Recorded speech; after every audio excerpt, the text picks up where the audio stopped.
ரித்தி, இந்த 5000 ரூபாய் என்பது தேர்தல் போனஸ் போல எல்லோருக்கும் வழங்கப்பட்டிருக்கு என எதிர்கட்சிகள் எல்லாம் விமர்சனம் செய்ய ஆரம்பித்திருக்கார்கள்.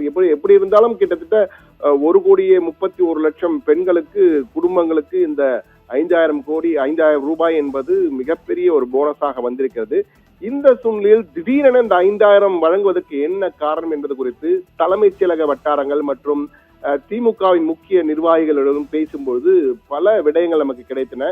அதிலே இந்த ஆபரேஷன் 5K என்று இந்த முழு அந்த நள்ளிரவிலே நடைபெற்ற அந்த சம்பவம் என்பது ஆபரேஷன் 5K என்றே பெயரிட்டு அழைக்கலாம். அந்த அளவுக்கு ஆபரேஷன் 5,000, 5K என்றால் K என்றால் 1000 என்று கூறுவார்கள். எனவே ஆபரேஷன் 5K, ஆபரேஷன் 5,000 என்றே சொல்லலாம் என்றால் அந்த அளவுக்கு நள்ளிரவிலே நடைபெற்றிருக்கிறது. அதாவது கடந்த வியாழக்கிழமை, அதாவது 12ஆம் தேதி இரவு ஒரு கூட்டம் நடைபெறுகிறது. அதிலே டெல்லியிலும் சென்னையிலும் ஒரு கூட்டம் நடைபெற்றிருக்க. அந்த கூட்டத்திலே இந்த மகளிர் உரிமை தொகை என்பது மிகப்பெரிய அளவுக்கு ஒரு தாக்கத்தை ஏற்படுத்தி இருப்பதால் இதனை நிறுத்தினால் நிச்சயமாக எலெக்ஷன் காலத்திலே இந்த பணம் போகாவிட்டால் அது ஒரு பெரிய தாக்கத்தை ஏற்படுத்தும் என்ற வகையிலே அதற்கு ஒரு பொதுநல வழக்கு போல் ஒன்று தொடுத்து நீதிமன்றத்தின் மூலமாக வெள்ளிக்கிழமை காலையிலேயே நீதிமன்றத்திலே வழக்கை தொடுத்து அன்றே தடையாணை பெறுவதற்கு நாம் ஏதேனும் செய்ய வேண்டும்.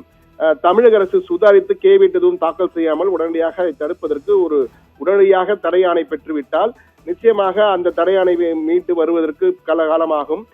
அதற்குள்ளாக அந்த பணம் வருவது தடை செய்யப்பட்டுவிடும் என்ற வகையில ஒரு திட்டம் வைத்திருப்பதாக ஒரு தகவல் கசிகிறது. அந்த தகவல் உளவுத்துறையின் மூலமாக தமிழக முதலமைச்சரின் காதுக்கு செல்கிறது.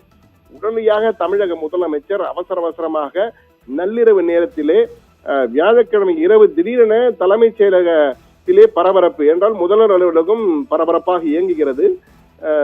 நிதியமைச்சர் வருகிறார், தங்கம் தென்னரசு, நிதித்துறை செயலாளர் வருகிறார், தலைமை செயலாளர் வருகிறார், உடனுக்குடன் எல்லோரும் வருகிறார்கள். ஏதோ முக்கியமாக நடைபெறுகின்றன.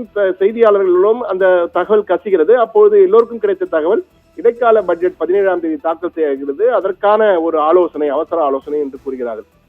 நாம் எல்லோருமே அப்படி நினைத்துக் கொண்டிருந்த பொழுது இதற்கான திட்டம் ஒருவேளை பொதுநல மனு தாக்கல் செய்யப்பட்டு வழக்கு தாக்கல் செய்யப்பட்டு தடை வந்து விட்டால் என்ன ஆவது? எனவே இன்று இரவே இன்று நாளை காலை எல்லோருக்கும் செல்ல வேண்டும், அதற்கான முயற்சிகள் எடுக்க வேண்டும், உடனடியாக பணிகளை தொடங்க முதலமைச்சர் உத்தரவு போடுகிறார். உடனடியாக தலைமைச் செயலாளர், நிதித்துறை செயலாளர், நிதி அமைச்சர் மற்றும் மற்ற அதிகாரிகள் எல்லோரும் உடனுக்குடன் 1000 ரூபாய் என்றால் ஒரு மாதம் கொடுக்கும் போதே பல மாதங்களில் தாமதமாகிவிடும். ஆனால் ஒரே நாளிலே கிட்டத்தட்ட 3000 ரூபாய் வழங்க வேண்டும் என்பதற்காக உடனடியாக பணிகள் தொடங்குகின்றன. 1,31,00,000 பேருக்கு நாளை காலையே பட்டுவாடா ஆக வேண்டும். நள்ளிரவு 10 மணிக்கு ஆரம்பித்து நள்ளிரவிலிருந்து விடுவிடுன்னு வேலைகள் இருக்கிறது. 11 மணி அளவிலே இந்த கோப்புகளையும் எடுத்துக்கொண்டு முதலமைச்சரும் கொடுக்கிறார்கள். முதலமைச்சர் பார்த்துட்டு 3000 ரூபாய் என்று இருக்கிறது. இந்த 3000 மட்டும் இல்ல, 2000 ரூபாய் சேர்த்து கோடைகால சிறப்பு தொகையாக வழங்குவோம் என்ற வகையில ஒரு 5000 என்று முழுமையான தொகையாக இருக்கும் என்ற வகையில ஒரு உத்தரவை போடுகிறார். உடனடியாக அந்த 2000 சேர்க்கப்படுகிறது. 2000 சேர்த்து 5000 என 1,31,00,000 பெண்களுக்கு அந்த 2 மணிக்குள்ளாக இந்த முடிவுகள் எல்லாம் எடுக்கப்பட்டு ஒப்பந்தம் கையெழுத்திடப்படுகிறது. கோப்புகள் கையெழுத்திடப்பட்டவுடன் உடனடியாக அந்த பணப்பட்டுவாடா வங்கிகளுக்கு அனுப்பப்படுகிறது பணம். பிறகு 4 மணியிலிருந்து உடனுக்குடன் எல்லோருக்கும் அனுப்பப்பட்டு 6 மணிக்கு தொடங்கியவுடன் எல்லோருக்கும் மணி அடிப்பது போல ஒரு மகிழ்ச்சி செய்தியாக 5000 ரூபாய் அந்த 1,31,00,000 பெண்களுக்கு வழங்கப்படுகிறது, அந்த குடும்பங்களுக்கு வழங்கப்படுகிறது. இந்த ஆபரேஷன் 5K ஒரு பக்கம் நடந்து கொண்டிருந்தது. இது ஒரு பெரிய ஒரு திரைப்படத்தில் நடந்த த்ரில்லர் ஆக்ஷன் மூவி போல விறுவிறுவிறுவென நடந்திருக்கிறது. அந்த 8 மணி நேரம், இரவு 10 மணிக்கு ஆரம்பித்து காலை 6 மணிக்குள்ளாக இந்த ஆபரேஷன் நடந்து முடிக்கப்பட்டது என்பது மிகப்பெரிய அளவுக்கு திமுக வட்டாரத்தில் பெரிதாக பேசுகிறார்கள். என்றால் தற்போது நமக்கு பிடிக்கிறதோ பிடிக்கலையோ பெரிய தாக்கத்தை ஏற்படுத்தியிருக்கிற சமூகத்திலே அனைத்து கட்சிகளும் இதற்கு பதிலடி கொடுக்க வேண்டிய சூழ்நிலைக்கு அனைவரும் தள்ளப்பட்டிருக்கிறார்கள் தற்போது எல்லா கட்சிகளுமே. அந்த வகையிலே திமுகவுக்கு இது மிகப்பெரிய பலமாக பார்க்கப்படுகிறது. ஆனால் தற்போது எதிர்கட்சிகளிலிருந்து ஒரு குற்றச்சாட்டு வைக்கப்படுகிறது.